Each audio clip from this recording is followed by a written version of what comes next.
काल 1 सप्टेंबर रोजी समोर आलेली ही घटना नक्कीच डोक्याला मुंग्या आणणारी आहे। 16 जून रोजी पहिल्यांदा सदरील व्यक्तीची आरोपी महिलेसोबत ओळख झाली। 52 वर्षीय असलेला हा व्यक्ती सराफा व्यापारी असून बँकेत पैसे काढण्यासाठी गेला होता। तेथेच आरोपी महिलेची त्याच्यावर नजर पडली आणि बँकेतच प्रेमळ बोलून सराफा व्यापाऱ्याशी ओळख करून घेतली। एवढंच काय तर आरोपी महिलेनं थेट मोबाईल नंबर मागितला। दिसायला सुंदर असलेल्या या महिलेच्या फसव्या जाळ्यात सराफा व्यापारी पुरता अडकला। त्यानंतर महिलेनं थेट भेटायची ऑफर दिली। एके दिवशी कॉल केला आणि माझे मिस्टर घरी नाहीत या भेटायला। अकोला जिल्ह्यातील मूर्तिजापूर तालुक्यातून समोर आलेलं हे भयानक प्रकरण। लता प्रभाकर थोप असं आरोपी महिलेचं नाव आहे। 2 जुलै रोजी आरोपी लताने सराफा व्यापाऱ्याला कॉल केला आणि आपला पती घरी नसल्याचे कारण सांगत आपल्या गावी बोलावले। फिर्यादी दुपारी 12 वाजता तिच्या घरी पोहोचल्यावर आरोपी लताने त्याला बेडवर बसवलं आणि ती सुद्धा मुद्दामून त्याला चिटकून बसली। मित्रांनो, ह्या कामासाठी आरोपी महिलेनं सराफा व्यापाऱ्याला बोलावलं नव्हतं, त्यामागं भयानक कट होता। हा सर्व एक रचलेला डाव होता।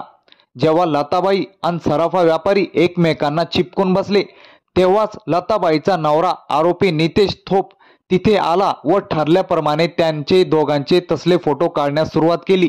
आता त्या बिचाऱ्या सराफा व्यापाऱ्याला तरी काय कल्पना की हा डाव लताबाईचाच आहे।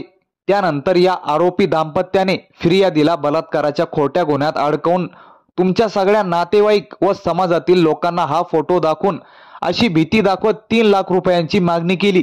सराफा व्यापाऱ्याने सुद्धा भीतीपोटी संबंधित आरोपींना 3 लाख रुपये दिले। त्यानंतर त्यांनी सराफा व्यापाऱ्याला सोडलं। ही तर फक्त एक सुरुवात होती। त्यानंतर मागील 2 महिन्यात वेळोवेळी धमक्या देत या बंटी बबलीच्या जोडीने सराफा व्यापाऱ्याकडून तब्बल 18,74,000 रुपये आतापर्यंत वसूल केले होते आणि अजूनही त्यांची मागणी थांबली नव्हती। काल 1 सप्टेंबर रोजी आरोपी लता व नितेश यांनी आता तर थेट 5 लाखांची मागणी केली। आता सराफा व्यापारी हा खूप हतबल झाला। प्रचंड त्रासाला तो खूप घाबरला। 18 लाख घेऊनही त्यांचं पोट भरलं नव्हतं। शेवटी काल 2 सप्टेंबरला फिर्यादीने मूर्तिजापूर ग्रामीण पोलिसांना याबद्दल माहिती दिली आणि तक्रार नोंदवली। पोलिसांनी महत्त्वाची कामगिरी करत सापळा रचला।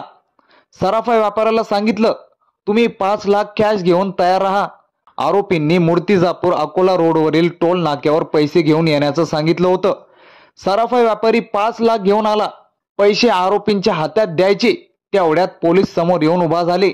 लता थोप व नितेश थोप या दोघांना त्याच ठिकाणी अटक करून दोघांवर गुन्हे दाखल करण्यात आले। आणि मित्रांनो, हे प्रकार फक्त याच व्यक्तीसोबत घडलं असं नाही। अनेक जण महिलांच्या अशा फसव्या जाळ्यात अडकून बर्बाद झालेली आहेत। झटपट श्रीमंत होण्याच्या नादात सध्या विविध तृप्त्या लोक आजमावत आहेत। हनी ट्रॅप हा सोपा मार्ग वाटत असल्यानं बऱ्याच धनाढ्य व्यापाऱ्यांना किंवा चांगली ओळख असलेल्या लोकांना फसवले जात आहे। तक्रार न केल्याने कुठलाही गाजावाजा न होता असे प्रकार सुरूच आहेत।